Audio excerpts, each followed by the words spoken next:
महिला boxing welterweight के quarter final 2 में जीतने के बाद लवलीना बोरगोहेन ने खुशी जाहिर की। उन्होंने कहा कि सबकी मदद से ही मैं अच्छा कर पाई हूं। उन्होंने ये भी कहा कि मेरा लक्ष्य गोल्ड मेडल जीतने का है और अब मुझे गोल्ड मेडल के लिए तैयारी करनी है। अगला मैच मेरा सेमीफाइनल है, उसके लिए मुझे तैयारी करनी है। केंद्रीय खेल मंत्री अनुराग ठाकुर ने लवलीना को शुभकामनाएं प्रेषित की हैं। लवलीना बोरगोहेन के टोक्यो ओलंपिक में शानदार प्रदर्शन के कारण अब ओलंपिक में भारत का एक और मेडल पक्का हो गया है। मैं उनके लिए यही कहूंगा कि 130 करोड़ भारतीयों की शुभकामनाएं। आप गोल्ड मेडल जीत कर आए, देश को आपसे बहुत उम्मीदें हैं।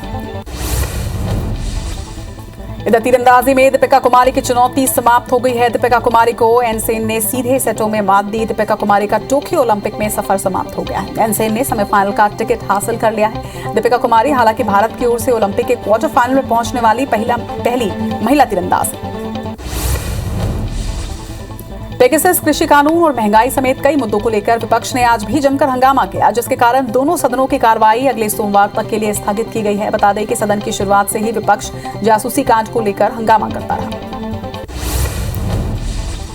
सुप्रीम कोर्ट अगस्त के पहले हफ्ते में पेगासस जासूसी मामले पर दायर याचिका पर सुनवाई करेगा। शुक्रवार को सीजेआई एनवी रमन्ना ने अगस्त के पहले हफ्ते में याचिका पर सुनवाई के लिए सहमति जताई। वहीं वरिष्ठ वकील कपिल सिब्बल ने कहा कि उन्होंने तत्काल सुनवाई के लिए सुप्रीम कोर्ट के सामने वरिष्ठ पत्रकार एन राम और शशि कुमार की याचिका मेंशन की है। कपिल सिब्बल ने कहा कि पेगासस नागरिकों की स्वतंत्रता को प्रभावित करता है और सुप्रीम कोर्ट की इस पर तत्काल सुनवाई की आवश्यकता है। इस पर सीजेआई ने कहा कि कोर्ट अगले हफ्ते मामले की सुनवाई करेगा। वहीं कपिल सिब्बल ने कहा कि सुनवाई मंगलवार या बुधवार को नहीं होनी चाहिए, क्योंकि वो दूसरे मामलों में व्यस्त है। कर्नाटक के नए मुख्यमंत्री बसवराज बोम्मई ने केंद्रीय गृह मंत्री अमित शाह से मुलाकात के बाद केंद्रीय गृह मंत्री अमित शाह ने कहा कि मुख्यमंत्री बसवराज बोम्मई और उनकी टीम को राज्य को नई ऊंचाइयों पर ले जाने के लिए शुभकामनाएं दी। पश्चिम बंगाल की मुख्यमंत्री ममता बनर्जी 5 दिवसीय दिल्ली दौरा खत्म कर आज कोलकाता वापस लौट रही हैं। इससे पहले उन्होंने दिल्ली में कहा कि उन्होंने कई नेताओं से मुलाकात की, उनका दौरा सफल रहा। ममता बनर्जी ने विपक्षी एकता पर जोर देते हुए कहा कि हमारा नारा है लोकतंत्र बचाओ, देश बचाओ। कांग्रेस महासचिव प्रियंका गांधी वाड्रा जल्दी ही उत्तर प्रदेश के व्यापक दौरा करने जा रही हैं। सूत्रों के मुताबिक प्रियंका जल्द प्राथमिक तौर पर उत्तर प्रदेश समेत उन बाकी राज्यों का ज्यादा से ज्यादा दौरा करेंगी जहां पर चुनाव होने हैं। इस बीच कांग्रेस ने उत्तर प्रदेश चुनाव के लिए कमर कस ली है। सीबीएसई की 12वीं की परीक्षा का रिजल्ट जारी हो गया है। 12वीं कक्षा के छात्रों का मूल्यांकन 10वीं 11वीं कक्षा में प्राप्त अंकों और प्री बोर्ड परीक्षाओं के आधार पर किया गया। एग्जाम में 99.37% छात्र पास हुए हैं, जिसमें 99.67 लड़कियां और 99.13% लड़के हुए। उत्तरी कश्मीर के बारामूला जिले के खानपुरा ब्रिज पर संदिग्ध आतंकवादियों ने सीआरपीएफ की टीम पर ग्रेनेड से हमला किया। इस घटना में सीआरपीएफ के 4 जवान और एक आम नागरिक घायल हुए हैं। घायलों को इलाज के लिए अस्पताल में भर्ती करवाया गया है। एक वरिष्ठ पुलिस अधिकारी ने बताया कि घटना को अंजाम देने के बाद संदिग्ध क्षेत्र में ही कहीं छिपे हैं। हिमाचल प्रदेश के सिरमौर में भूस्खलन के बाद सड़कें ब्लॉक हो गई हैं। बरवास के पास नेशनल हाईवे 707 पर ट्रैफिक रोक दिया गया है। यहां बारिश के बाद भूस्खलन की वजह से पहाड़ में दरार पड़ गई और चट्टानें टूटकर गिरने लगी। पहाड़ी खिसकने की वजह से रास्ता भी टूट गया है। सैकड़ों की संख्या में लोग रास्तों में ही फंसे हुए हैं। हिमाचल प्रदेश की मंडी में भारी बारिश के चलते एक जगह टीन की छत गिर गई, जिससे कई कारें दब गई हैं। बता दें कि पहाड़ी इलाकों से लगातार भूस्खलन की खबरें सामने आ रही हैं। राजधानी दिल्ली में यमुना नदी का जलस्तर तेजी से बढ़ रहा है और फिलहाल जलस्तर खतरे के निशान के पार हो चुका है। हथनीकुंड बैराज से छोड़ा गया पानी दिल्ली पहुंच रहा है, जिसके चलते यमुना का स्तर लगातार बढ़ता जा रहा है। शुक्रवार सुबह 11 बजे यमुना में जलस्तर 205.34 मीटर पर पहुंच गया, जबकि खतरे का निशान 205.33 मीटर है। जिस तेजी से यमुना नदी का जलस्तर बढ़ रहा है, उससे आशंका जताई जा रही है कि यमुना नदी के आसपास के निचले इलाकों में बाढ़ आ सकती है। इसे लेकर प्रशासन अलर्ट हो गया है। बता दें कि पिछले साल भी यमुना के आसपास के इलाकों में बाढ़ आने से भारी नुकसान हुआ था। देश की राजधानी दिल्ली के लिए मौसम विभाग ने ऑरेंज अलर्ट जारी किया है। वहीं मौसम विभाग की ओर से कहा गया कि आज भी दिल्ली में बारिश होने की संभावना है। मौसम विभाग ने कहा है कि दिल्ली एनसीआर में गुरुवार को अधिकतम तापमान 27.6 डिग्री सेल्सियस दर्ज किया गया, जो कि सामान्य से 7 डिग्री कम था। पश्चिम बंगाल में लगातार हुई बारिश की वजह से भूस्खलन की घटना हुई है। ये घटना देर रात हुई, जिसके बाद कलिम्पोंग में राष्ट्रीय राजमार्ग 10 पूरी तरह से बाधित हो गया। इस घटना के बाद लोग डर की वजह से रात भर सो नहीं पाए। कांवड़ यात्रा रद्द होने की वजह से अयोध्या में दुकानदारों को झटका लगा है। दुकानदारों का व्यवसाय बुरी तरह से यहां पर ठप हुआ है। दुकानदारों के मुताबिक रोज 10 से 15 हजार का नुकसान हो रहा है। वहीं कोविड महामारी की वजह से पिछले 2 साल से दुकानदारों की कमाई बंद है।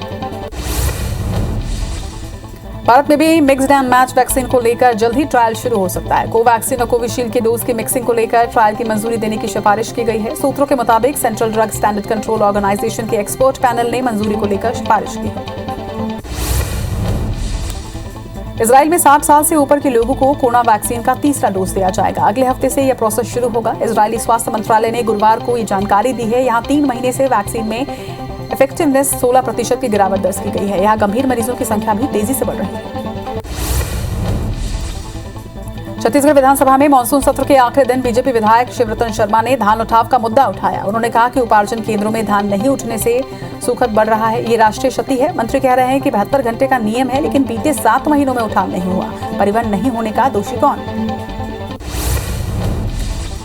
धान उठाव के मुद्दे को लेकर जवाब देते हुए खाद्य मंत्री अमरजीत भगत ने कहा कि 72 घंटे में उठाव नहीं होने से समिति उसका उठाव करा सकती है। धान के रखरखाव के लिए 52 रुपए क्विंटल समिति को दिया जाता है। स्पीकर चरणदास ने कहा कि समिति को होने वाले नुकसान की भरपाई पर पुनर्विचार कौन करेगा? इस पर मंत्री भगत ने कहा कि पुनर्विचार खाद्य विभाग ही करेगा।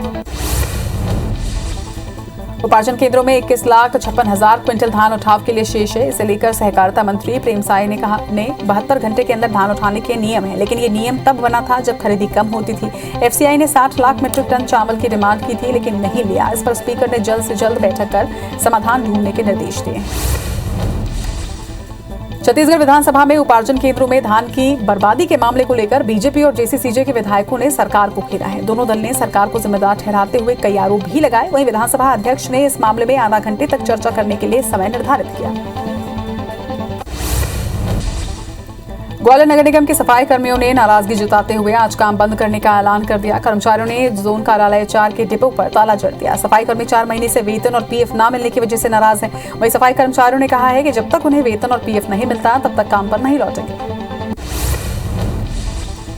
मध्य प्रदेश में सरकारी कर्मचारी संगठन ने अपने 1 दिवसीय सामूहिक हड़ताल के बाद अब सरकार को 2 हफ्तों का अल्टीमेटम दिया है। कर्मचारियों का कहना है कि अगर 2 हफ्तों में उनकी मांगे नहीं मानी जाती तो फिर अनिश्चितकालीन हड़ताल पर चले जाएंगे। मध्य प्रदेश में अधिकारी कर्मचारियों के आंदोलन को लेकर कांग्रेस ने अब शिवराज सरकार को घेरने की तैयारी शुरू कर दी है। कांग्रेस के कार्यकर्ता महंगाई भत्ता, वेतन वृद्धि समेत कई मांगों को लेकर राज्यपाल को ज्ञापन सौंपेंगे। पूर्व मंत्री और विधायक पीसी शर्मा के नेतृत्व में यह ज्ञापन सौंपा जाएगा। ग्वालियर में सांसद विवेक सेजलवलकर ने केंद्रीय उद्यान मंत्री ज्योतिरादित्य सिंधिया से मुलाकात की। इसके साथ ही एयरपोर्ट और कार्गो हब बनाने को लेकर ज्ञापन भी सौंपा और एयरपोर्ट के विस्तार के संबंध में चर्चा की। सरगुजा पुलिस अधीक्षक अमित तुकाराम कांबले ने बड़ी संख्या में पुलिसकर्मियों का तबादला आदेश जारी किया है। एसपी ने 3 एएसआई समेत 38 आरक्षकों का ट्रांसफर किया। वहीं एसपी द्वारा जारी ट्रांसफर सूची के अनुसार लंबे समय से शहरी थानों में जमे पुलिसकर्मियों को सरगुजा के ग्रामीण पुलिस थानों में भेजा गया है। भोपाल में सीएम हेल्पलाइन की शिकायतों के निपटारे में देरी से संबंधित अधिकारी से 250 रुपए प्रतिदिन जुर्माना वसूला जाएगा। पेंडिंग मामलों में यह आदेश कलेक्टर अविनाश लवानिया ने निकाला है। वहीं हर सप्ताह होने वाली बैठक में भी अधिकारियों को अपडेटेड खाका पेश करना होगा, अन्यथा लापरवाही के चलते अधिकारियों का नाम बैठक में सार्वजनिक करा जाएगा। एमपी की विद्युत कंपनी ने बकाया वसूली पर बड़ी कार्रवाई की है। धार जिले के लेबर स्थित नेशनल स्टील लिमिटेड का बिजली कनेक्शन काट दिया गया। बिजली कंपनी के बिल के 99 करोड़ 17 लाख वसूलने थे। इसके अलावा कंपनी के 2 बैंक खाते भी फ्रीज कर दिए गए हैं। 6 साल से बिजली कंपनी और नेशनल स्टील के बीच कानूनी विवाद जारी है। जशपुर जिला मुख्यालय पहुंचने के लिए पीडब्ल्यूडी द्वारा सड़क निर्माण का काम अधूरा पड़ा हुआ है। चरईदार में दमीरा होते हुए जशपुर तक नई सड़क बनने वाले ठेकेदार रफू चक्कर हो चुके हैं। वहीं ठेकेदार की मनमानी के बाद विधायक यूडी मिंज के विरोध के बाद काम रोक दिया गया था। सड़क के लिए स्वीकृति राशि खत्म होने के बाद पीडब्ल्यूडी के खिलाफ ग्रामीणों का गुस्सा फूट पड़ा। मुरैना के सबलगढ़ जनपद में मनरेगा में भ्रष्टाचार का मामला सामने आया है। रामपुर में मजदूरों को काम न देकर मशीनों से काम लिया जा रहा है। वहीं मजदूरों और ग्रामीणों ने इसे लेकर कई बार शिकायत भी की है, लेकिन अधिकारी ठेकेदारों, सरपंच और सचिवों पर कार्रवाई की जगह उन्हें शाबाशी दे रहे हैं। मजदूरों की व्यथा को विधायक बैजनाथ कुशवाहा कई बार उठा चुके हैं। हाईकोर्ट के ग्वालियर बेंच ने पीडब्ल्यूडी के मुख्य अभियंता आरएल भारती को नोटिस जारी कर 3 वेतन वृद्धि रोककर दंडित करने की बात कही। वहीं भिंड के तत्कालीन कार्यपालन यंत्री के शर्मा को निलंबित कर दिया गया है। कोर्ट ने कहा कि 5 साल तक व्यक्ति आदेश के बाद भी अपने वेतन की राशि के लिए भटकता रहा। इस पर जिम्मेदारी तय करते हुए अधिकारियों पर सख्त कार्रवाई की गई। भिंड में इंदिरा गांधी तिराहे के पास ई रिक्शा चेकिंग करती ट्रैफिक पुलिस और एसएएफ के जवान आपस में भिड़ गए। एसएएफ के जवान ने ट्रैफिक आरक्षक की वर्दी फाड़ दी। इसके बाद पुलिस ने एसएएफ के जवान और उसके चालक बेटे को गिरफ्तार कर लिया है। ट्रैफिक पुलिस ने क्षमता से ज्यादा सवारी होने पर चालक को पकड़ा, तभी चालक एसएएफ में तैनात अपने पिता को लेकर लड़ने पहुंच गया। चंबल में अवैध रेत का परिवहन जारी है। माफिया यहां पर धड़ल्ले से रेत का खनन कर रहे हैं। वहीं शासन प्रशासन की ओर से कोई कार्रवाई नहीं करने पर कई सवाल खड़े हो रहे हैं। बता दें कि मुरैना में बीते 15 दिनों से ट्रैक्टर ट्रॉली पकड़ने की कार्रवाई पर पूरी तरह से विराम लगा हुआ है। ग्वालियर में नाबालिग का अपहरण कर दुष्कर्म करने वाले आरोपी को पुलिस ने गिरफ्तार किया है। आरोपी युवक नाबालिग का अपहरण कर उसे आगरा के एक होटल में ले गया, जहां पर उसके साथ हैवानियत करता रहा। गिरफ्तार आरोपी नाबालिग का रिश्तेदार ही है। मंदसौर के गरुड़ थाना पुलिस ने कलर प्रिंटर से नकली नोट प्रिंट कर बाजार में खपाने वाले गिरोह का पर्दाफाश किया है। पुलिस ने 25,000 से अधिक के नकली नोट के साथ 4 आरोपी को गिरफ्तार किया, जबकि एक आरोपी फरार हो गया। वहीं खड़ावत गांव में आरोपी 100 और 500 के नोट प्रिंटर से निकालकर बाजारों में खपा रहे थे। छिंदवाड़ा में WCL से सेवानिवृत्त कर्मचारी के खाते से उसकी नाबालिग बेटी के दोस्त ने 3,50,000 रुपए उड़ा लिए। पुलिस के मुताबिक पीड़ित की बेटी ने अपने दोस्त को पिता का ATM और पासवर्ड दिया था, जिसने 15 दिनों के अंदर खाते से 3,50,000 उड़ा लिए। पुलिस आरोपी की तलाश में जुटी हुई है। कटनी में सामान से भरे एक ट्रक में अचानक आग लग गई। घटना माधवनगर शमशान घाट के पास हुई। सूचना मिलने पर माधवनगर पुलिस फायर ब्रिगेड के साथ मौके पर पहुंचे। फिलहाल आग पर काबू पाने की कोशिश की जा रही है। विदिशा जिले के बेतवा नदी के पुल से 2 लोग नीचे गिर गए, जिनमें से एक नाबालिग लड़की को बचा लिया गया। वहीं होमगार्ड का रेस्क्यू ऑपरेशन जारी है। जानकारी के मुताबिक सुबह करीब 6 बजे यह हादसा हुआ। रेस्क्यू की गई नाबालिग नदीपुरा की रहने वाली बताई जा रही है। छत्तीसगढ़ में पिछले 3 दिनों से लगातार झमाझम बारिश हो रही है। यहां अब तक 98.6 मिलीमीटर बारिश हो चुकी है, जो 86% अधिक है। अगर बात की जाए राजधानी रायपुर की, तो यहां पर 469.5 मिलीमीटर बारिश दर्ज की जा चुकी है। वहीं प्रदेश के 6 जिलों में सामान्य से अधिक बारिश हुई है, जबकि 15 जिलों में सामान्य और 5 जिलों में सामान्य से कम बारिश दर्ज की गई।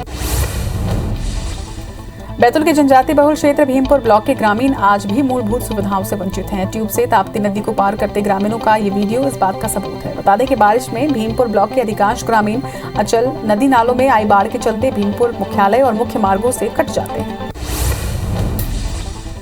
कोरबा में भारी बारिश की वजह से हसदेव नदी उफान पर है। वहीं बांगो बांध में जलस्तर 355 मीटर पर पहुंच चुका है। इस बार 72% पानी का भरा हुआ है। अगर ऐसे ही लगातार बारिश हुई तो बांध के गेट खोलने पड़ सकते हैं। फिलहाल 2 नहरों के माध्यम से पानी किसानों के खेतों में छोड़ा जा रहा है।